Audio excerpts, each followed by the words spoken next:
Moving on, we're going to now talk about forces in nature, and one of the most fundamental forces of nature is gravitation. And Newton described what's known as the universal law of gravitation, which is applicable to any object in any place in the universe. So any two objects in the universe will attract each other through a force known as gravity. And the formula for that is the force is equal to G, which is the universal gravitational constant, times the mass of the first object times the mass of the second object divided by the square of the distance between the centers of the first and the second object. The diagram here shows you the situation with the Earth and the Moon and the distance between the two, the force between the Earth and the Moon, and this would be the force that the Earth affects upon the Moon, and also the force that the Moon would impact on the Earth. So they're in both directions. And this formula is the second formula that you really need to keep in your available for quizzes or tests.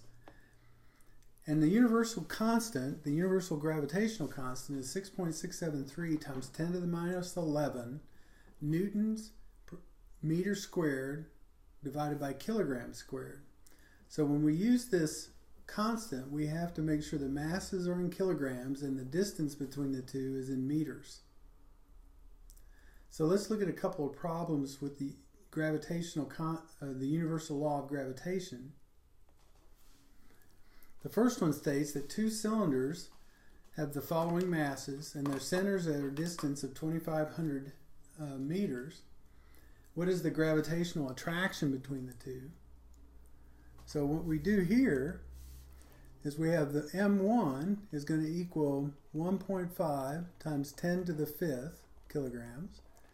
M2 is going to equal 8.5 times 10 to the 2nd kilograms. And the distance R is equal to 2,500. We know that the F is equal to G M1 M2 over R squared. So we say that F is equal to 6.673 times 10 to the minus 11 times 1.5 times 10 to the 5th times 8.5 times 10 to the 2nd divided by 2,500 squared. And we do the calculation here, and we get 3.4 times 10 to the minus 6 newtons. So not a huge attraction here. The second problem states that you have two objects. M1 is 3.1 times 10 to the 5th. M2 is equal to 6.5 times 10 to the 3rd. And F is equal to 65. So the question is, what's the distance between these two? So if we say that F is equal to G M1 M2 over R squared, then F squared R squared F is equal to G M1 M2, and R is going to equal to the square root of G M1 M2 over F.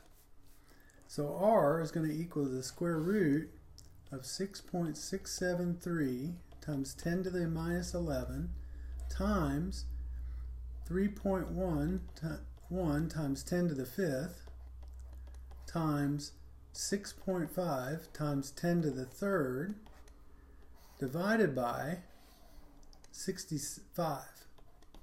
And if you do the math here, you get 4.5 times 10 to the minus 2 meters, or 4.5 centimeters. Now, if we restrict ourselves to the gravitational effects on Earth, there are certain formulas that we can come up with. Now, first of all, if there's no air resistance, Newton had showed that all objects, regardless of their weight, will fall at the same rate. So acceleration due to gravity is independent of an object's mass. A free fall is a fall where there are no forces acting on the object other than gravity. So we don't take into account things like friction or air resistance. So acceleration due to gravity on the Earth is equal to 9.81 meters per second squared. And if you use that constant, the distance that a free-falling object will travel if it starts at rest, that it is not moving when it's released, is 1/2 times the acceleration due to gravity times the time squared. And the terminal velocity is the velocity in a free fall where acceleration stops. Terminal velocity occurs because of air resistance and other factors. So let's look at a couple of problems in this realm. The first one says that a rock is dropped from a bridge that is 28 meters high above the river. How long will it take for the rock to hit the water? Okay, let's roll this up so we can see it a little better.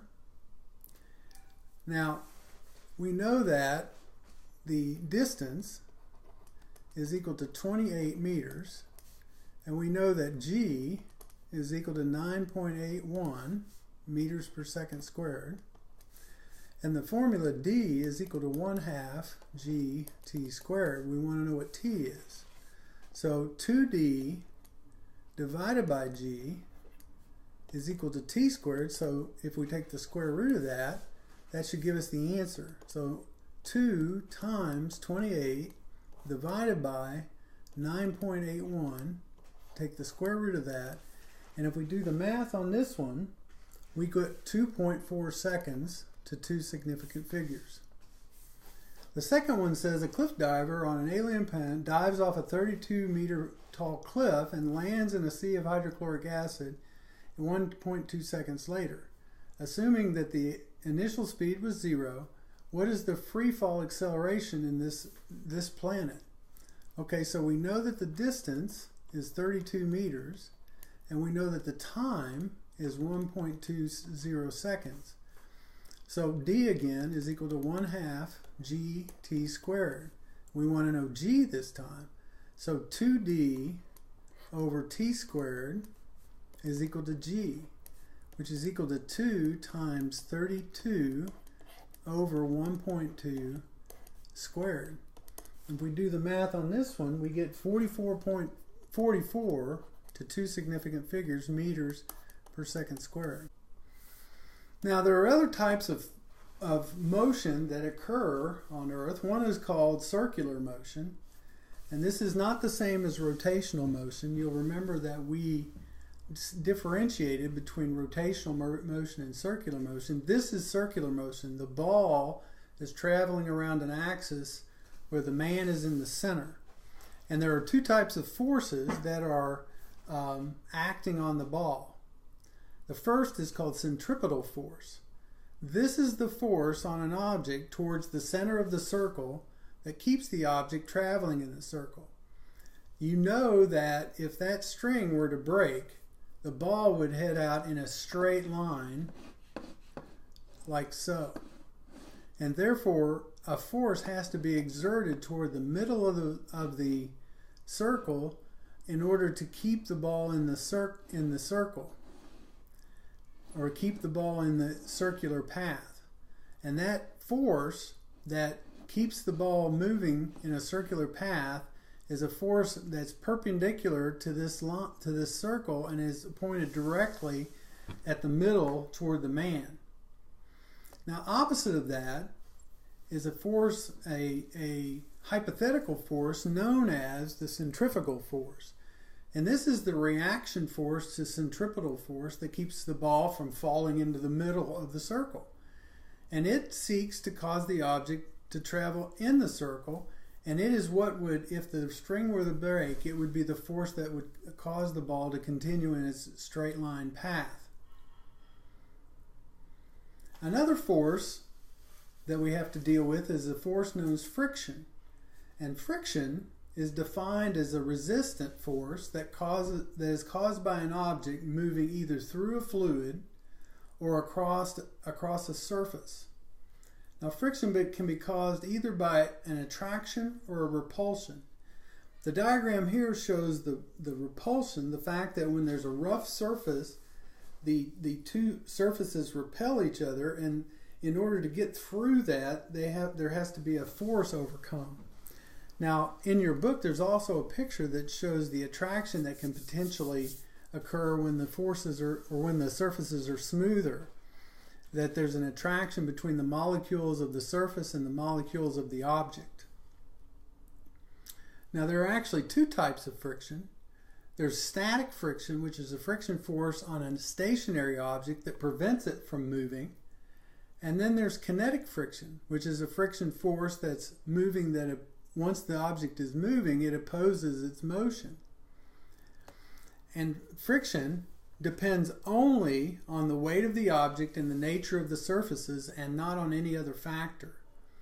The diagram here shows the fact that static friction is always greater than dynamic friction. It always takes more force to start something moving than to keep it moving. The second point that I'll make is that these factors, mu s for static friction and mu k for dynamic friction or kinetic friction, are dependent on the nature of the surfaces rubbing each other. And that the kinetic friction force in this case is equal to the coefficient of friction, kinetic friction, times the weight of the object. And that's yet another formula that you need to make sure you understand. Now, if we were calculating the kinetic friction force, we would just substitute the coefficient of static. If we were calculating static friction force, we would substitute the coefficient of static friction. So let's finish up this lecture by talking about a couple of problems involving friction. And the first of these states that you have a box that it requires 350 newtons to start it moving, and the coefficient of static friction is 0.35. So what is the weight of the box? Okay, so what we know, we always start with what we know. We know that the coefficient of static friction is 0.35. It has no units. And we know that the static friction force is 350 newtons. So the static friction force is equal to the coefficient of static friction times the weight of the object.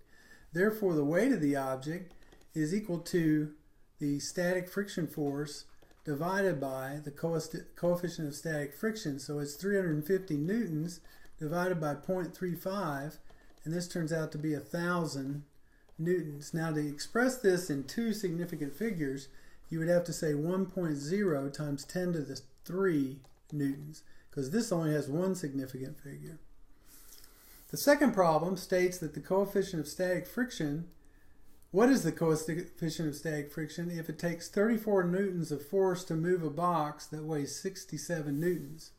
Again, we know that the static friction force is 34 newtons, and we know that the weight is 67 newtons, so that the static friction force is equal to the coefficient of static friction times the weight. So the coefficient of static friction is going to equal the static friction force divided by the weight. And if we put the numbers in here, we get 34 divided by 67, or 0.52. 0.52.